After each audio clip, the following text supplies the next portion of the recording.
آگے جی سورت یونس، تھوڑا سا اس کا آپ کو 1-2 منٹ کا خلاصہ دے دوں.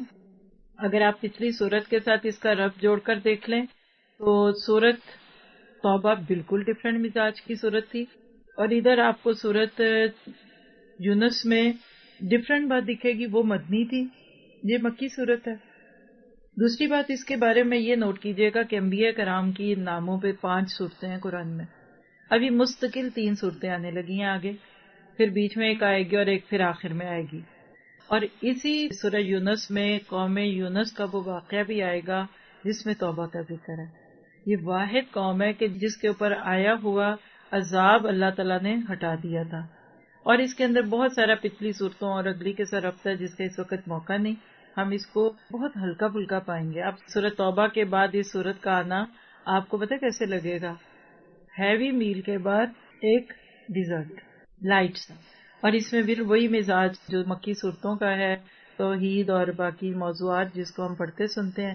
آئیے اس کو انجوائے کریں گے، اور یہ صورت دماغ پہ نہیں دل پہ لینے والی ہے باقی مکی صورتوں کی طرح. چلیے 109 آیات ہے، پوری صورت ہے اس بارے میں، 10ویں نمبر کی صورت ہے، 109 آیات ہے. بسم اللہ الرحمن الرحیم. الف لام را، حروف مقطعات سے شروع ہو رہی ہے. 1 سے 10 پہلا رکوع. اللہ کی عظمت اور قدرت کے ثبوت مظاہر کائنات ہیں. تلک آیات الکتاب الحکیم. الف لام را، یہ پر حکمت کتاب کی آیتیں ہیں. کہ ان لوگوں کو اس بات سے تعجب ہوا کہ ہم نے ان میں سے ایک شخص کے پاس وحی بھیج دی، اور سب کے سب آدمیوں کو ڈرائیے، یعنی سب کو ڈرائیے، اور جو ایمان لے آئے ان کو یہ خوشخبری سنائیے کہ ان کے رب کے پاس ان کو پورا اجر اور مرتبہ ملے گا. کفار نے کہا یہ شخص تو بلا شبہ صریح جادوگر ہے. بلا شبہ تمہارا رب اللہ ہی ہے جس نے آسمان اور زمین کو 6 روز میں پیدا کر دیا، پھر عرش پر قائم ہوا. وہ ہر کام کی تدبیر کرتا ہے، اس کی اجازت کے بغیر کوئی اس کے پاس سفارش کرنے والا نہیں.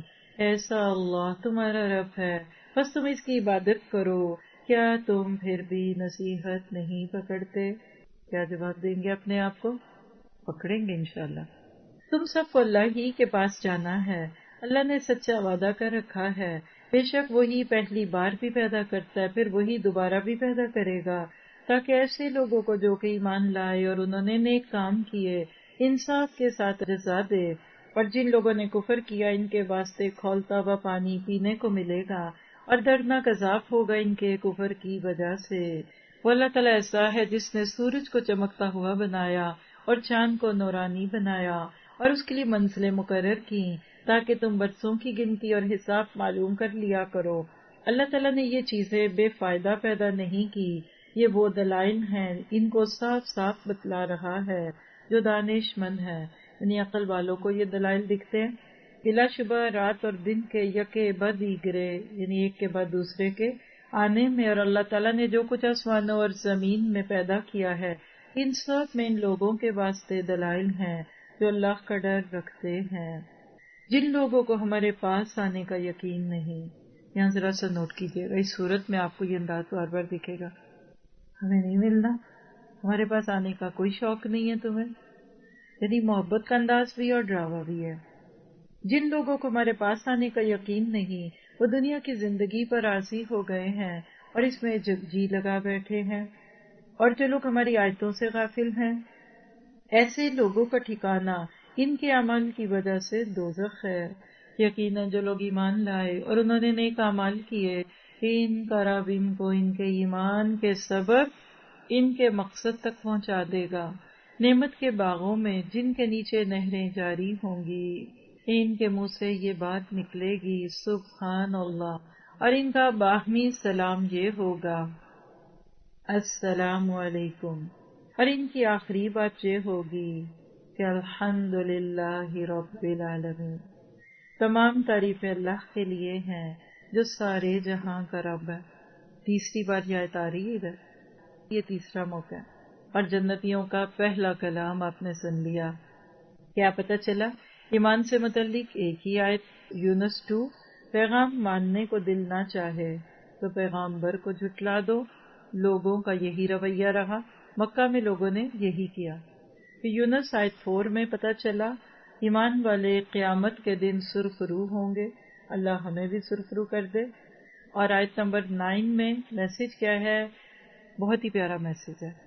آیت دیکھیے، ان الذین آمنوا وعملوا الصالحات یہدیہم ربہم بایمانہم تجری من تحتہم الانہار فی جنات النعیم. مومن کے لیے قیامت کا دن عید جیسا ہوگا. دعا کیجیے ایسے ہی ہو. عمل کے نقطے، غور و فکر کی عادت اپنانی ہے، نیک اعمال کرنے ہیں، دنیاوی زندگی میں ہی مگن ہو کے نہیں رہ جانا.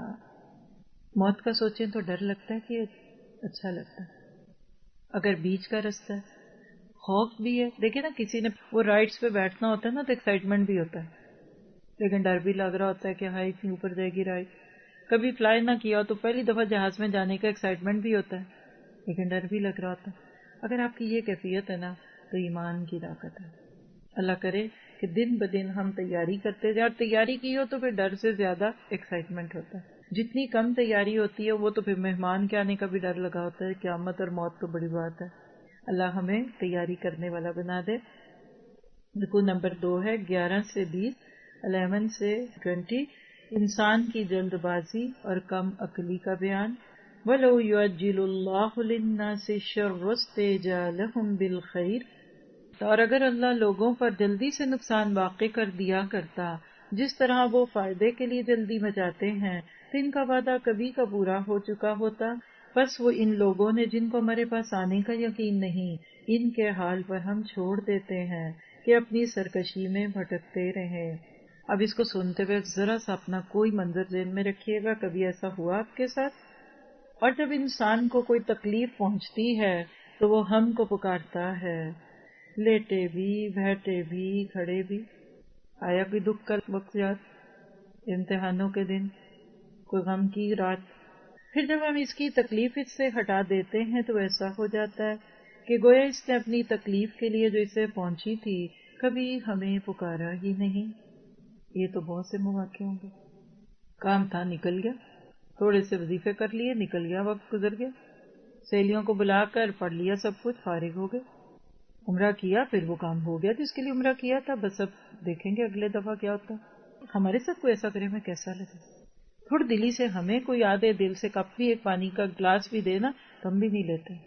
ہم دکھوں میں جو اللہ کے ساتھ تعلق کرتے ہیں محسوس، کیا خوشی والے دن بھی وہ کرتے ہیں؟ ان حد سے گزرنے والوں کے اعمال کو ان کے لیے اسی طرح خوش نما بنا دیا گیا.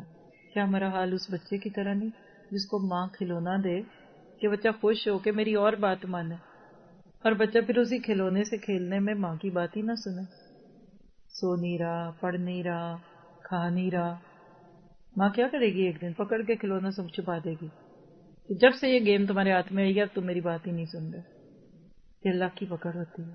اللہ ہمیں نعمتوں کی آزمائش سے بچائے. اور ہم نے تم سے پہلے بہت سے گروہوں کو ہلاک کر دیا کہ جبکہ انہوں نے ظلم کیا، حالانکہ ان کے پاس ان کے پیغمبر بھی دلائل لے کر آئے، اور ویسے کب تھے کہ ایمان لے آتے. ہم مجرم لوگوں کو ایسی ہی سزا دیا کرتے ہیں.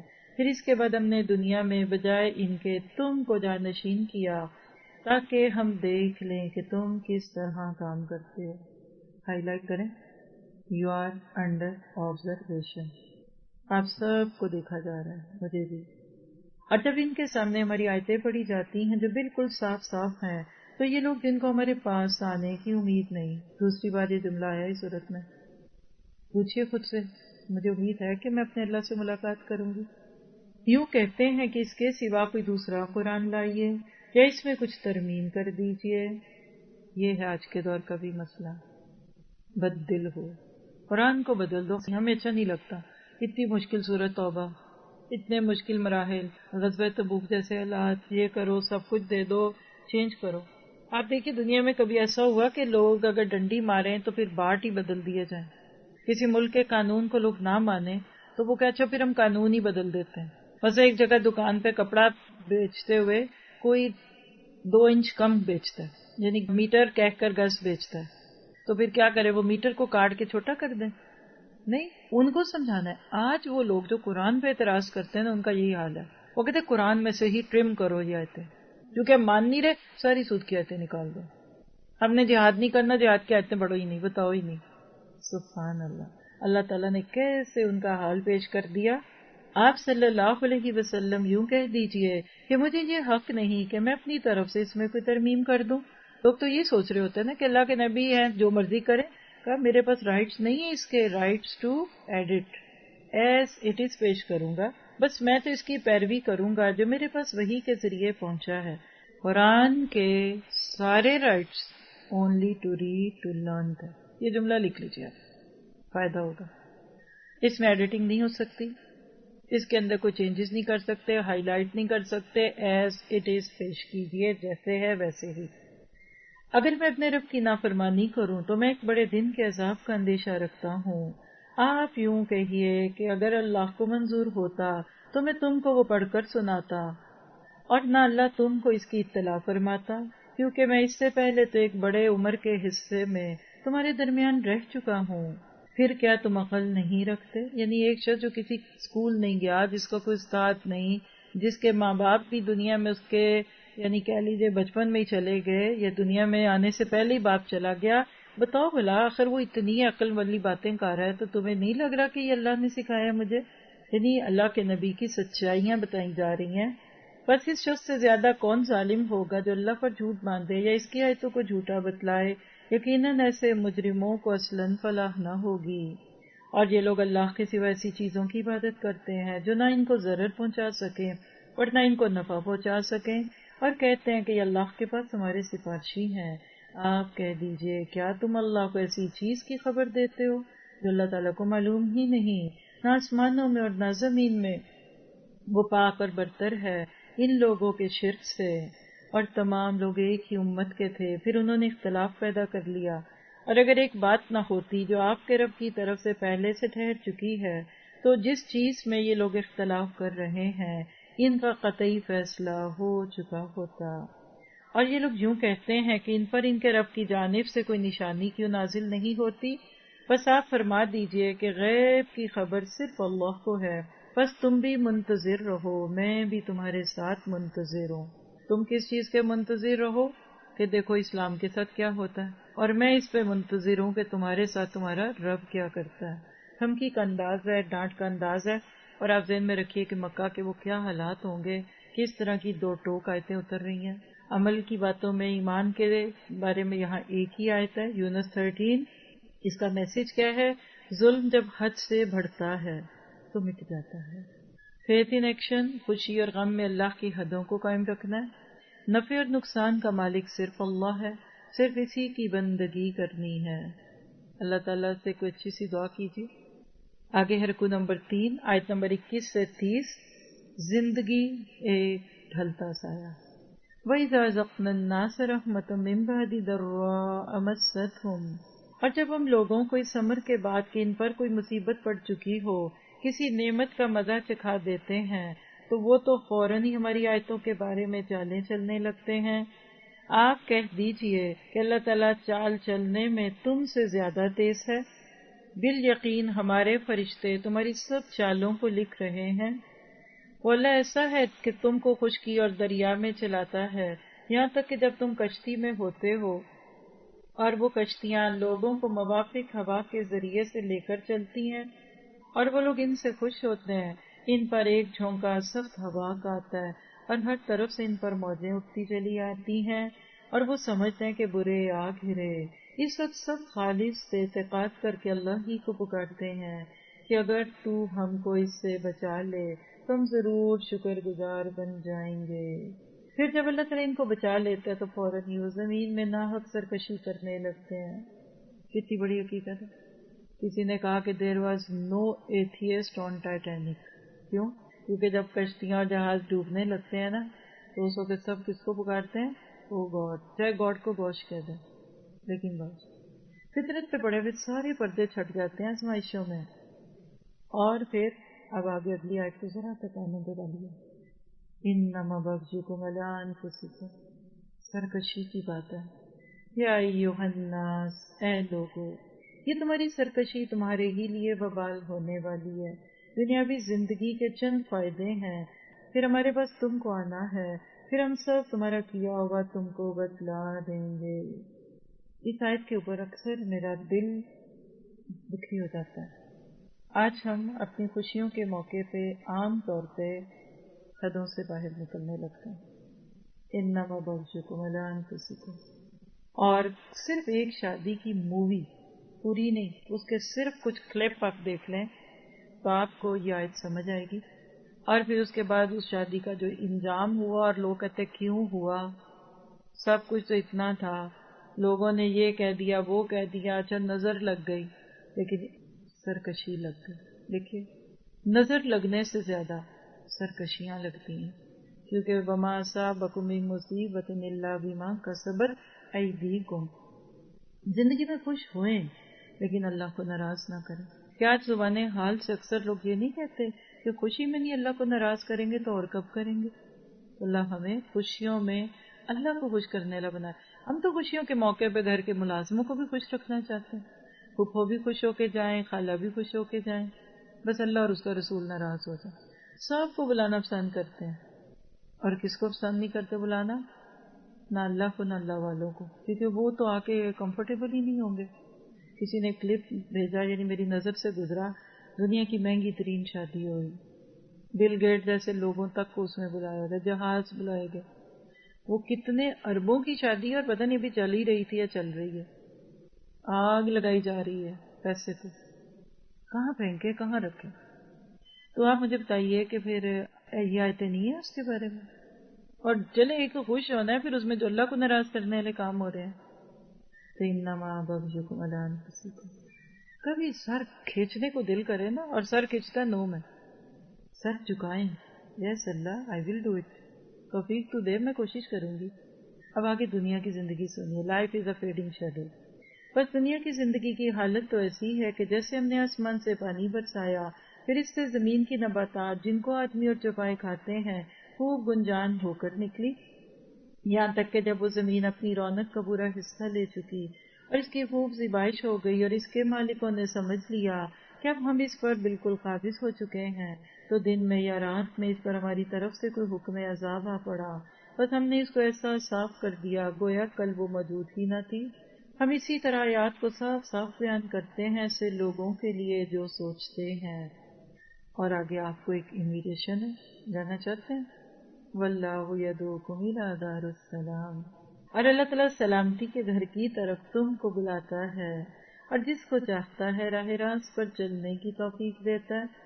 پیچھے بھی آیت آئی تھی سورۃ الانعام میں، وہاں میں نے آپ کو جملہ لکھایا تھا کہ السلام اسلام کے ذریعے ہمیں دار السلام میں پکارتا ہے۔ لبیک کہتے ہیں، کون کون جانا چاہتا ہے؟ سب جانا چاہتے ہیں۔ اللہ ہم سب کو خیر اور عافیت سے لے جائے وہاں۔ جن لوگوں نے نیکی کی ہے ان کے واسطے خوبی ہے، اور اس سے بڑھ کر بھی حسنا، کیا؟ اور ان کے چہروں پر نہ سیاہی چھائے گی نہ ذلت، یہ لوگ جنت میں رہنے والے ہیں اور اس میں ہمیشہ رہیں گے۔ یہ جو زیادہ کا لفظ ہے نا، یہ اللہ کے چہرے کا دیدار ہے، اللہ ہم سب کو عطا کرے۔ اور جن لوگوں نے بد کام کیے ان کی بدی کی سزا ان کے برابر ملے گی، اور ان پر ذلت چھائے گی، ان کو اللہ تعالیٰ سے کوئی بچا نہ سکے گا، وہ ان کے چہروں پر اندھیری رات کے پرت لپیٹ دیے گئے ہیں۔ یہ لوگ دوزخ میں رہنے والے ہیں اور اس میں ہمیشہ رہیں گے۔ اللہم لا تجعلنا منہم۔ اور جن کے اندر کفر شرک ہے، اللہ ہماری وجہ سے ان کو ہدایت دے دے۔ اور وہ دن بھی قابل ذکر ہے جس روز ہم ان سب کو جمع کریں گے، پھر مشرکین سے کہیں گے کہ تم اور تمہارے شریک اپنی جگہ ٹھہرو، یعنی کہتے ہیں سٹاپ، تم نہیں آگے جا سکتے۔ ابھی امیگریشن سے گزرتے ہوئے کچھ لوگوں کو کہا جائے نا ذرا آپ سائڈ پہ ہو جائیں، تو جان نکل جائے گی سب کی، پتہ نہیں کیا ہونے والا ہے۔ اللہ کہ تم کدھر جا رہے ہو، ٹھہرو، رکو ادھر، سٹاپ۔ پھر ہم ان کی آپس میں پھوٹ ڈال دیں گے، اور ان کے وہ شرکا کہیں گے کیا تم ہماری عبادت نہیں کرتے تھے؟ بس ہمارے تمہارے درمیان اللہ کافی ہے گواہ کے طور پر کہ ہم کو تمہاری عبادت کی خبر بھی نہ تھی۔ اس مقام پر ہر شخص اپنے اگلے کیے ہوئے کاموں کی جانچ کر لے گا، اور یہ لوگ اللہ کی طرف جو ان کا مالک حقیقی ہے لوٹائے جائیں گے، اور جو کچھ جھوٹ باندھا کرتے تھے ان سے وہ سب غائب ہو جائیں گے۔ بڑی بڑی بڑکے مارتے تھے نا، فلاں بچا لے گا، فلاں کرنی والا، فلاں فلاں، سب جھوٹ، وہاں سے کوئی کام نہیں آئے گا۔ کبھی ایئرپورٹ پہ کسی کی امید ہو کہ کوئی میری مدد کر دے گا اور وہ آئی نہ، پتہ چلا وہ ڈیوٹی پہ نہیں ہے، تو وہاں کیا کرے گا انسان؟ تو آخرت کے بارے میں بہت سنجیدہ رویے کی ضرورت ہے. یہ جو ہم بہت سارا ایک کہہ سکتے ہیں کہ چانس پہ کھڑا رکھتے ہیں نا آخرت کو، یہ درست نہیں ہے. مشرک وہ ہوتا ہے کہ جس نے کوئی نہ کوئی نقل کا انتظام کیا ہوتا ہے، فلاں بزرگ بچا لے گا، میری فلاں نیکی کام آ جائے گی. تو یہاں سے آپ کے میرے لیے فیتھ ان ایکشن کے پوائنٹ کیا ہے؟ کائنات کی نشانیوں پہ غور و فکر سے اللہ تعالیٰ کی ذات کو پہچاننا ہے، دارالسلام پانے کے لیے بہترین طریقے سے نیک اعمال کرنے ہیں، ہر قسم کے ظاہری اور باطنی شرک سے بچنا ہے. اللہ تعالیٰ ہمیں اس کی توفیق دے. ذرا سا غور کیجیے. اب دیکھیے کہ شرک کالی رات میں سیاہ پہاڑ پر کالی چونٹی کے طرح سے نظر نہیں آتا، اس لیے اپنے اعمال کو بہت کینلی آبزرو کرنا چاہیے. آگے رکو نمبر 4 آیت نمبر 31 سے 40. اللہ ہی کی مالکیت، خالقیت اور ربوبیت، یعنی اللہ تعالیٰ کی 3 شانوں کا تذکرہ ہے. قُلْ مَن يَرْزُقُكُم مِّنَ السَّمَاءِ وَالْأَرْضِ، آپ کہیے کہ وہ کون ہے جو تم کو آسمان اور زمین میں رزق پہنچاتا ہے؟ یا وہ کون ہے جو کانوں اور آنکھوں پر پورا اختیار رکھتا ہے؟ اور وہ کون ہے جو زندہ کو مردہ سے نکالتا ہے اور مردہ کو زندہ سے نکالتا ہے؟ اور وہ کون ہے جو تمام کاموں کی تدبیر کرتا ہے؟ ضرور وہ یہی کہیں گے کہ اللہ. تو ان سے کہیے کہ پھر کیوں نہیں ڈرتے؟ یعنی اللہ کو رب مانتے تھے، خالق بھی مانتے تھے، اصل مسئلہ تھا مالک نہیں مانتے تھے. بس یہ ہے اللہ تعالیٰ جو تمہارا رب حقیقی ہے. پھر حق کے بعد اور کیا رہ گیا سوائے گمراہی کے؟ اس کو ہائی لائٹ کریں. فَمَا زَبَادَ الْحَقِّ إِلَّا الضَّلَالِ.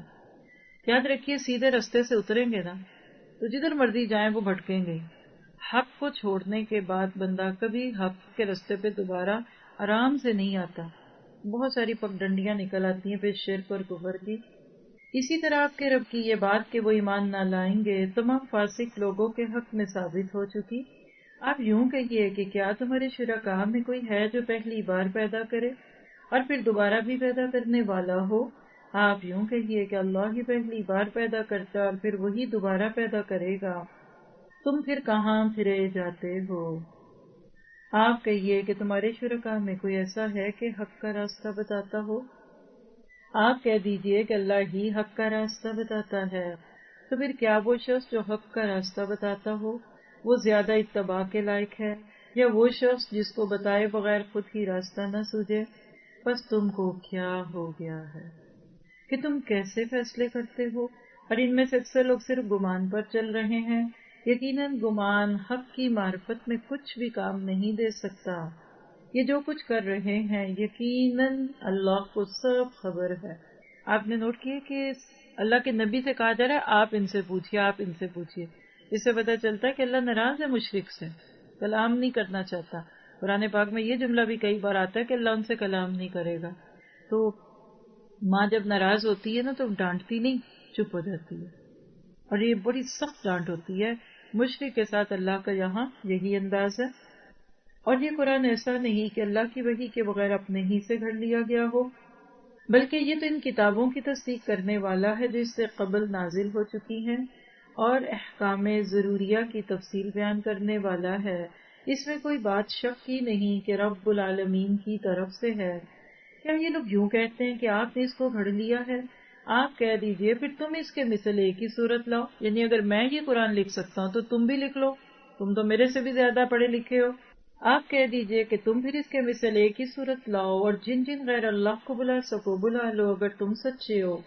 بلکہ ایسی چیز کو جھٹلانے لگے جس کو اپنے علم کے احاطے میں نہیں لائے، اور ہنوز ان کو ان کی اخیر نتیجے کا بھی نہیں پتا. جو لوگ ان سے پہلے ہوئے ہیں اسی طرح انہوں نے بھی جھٹلایا تھا. بس دیکھ لیجئے ان ظالموں کا انجام کیا ہوا.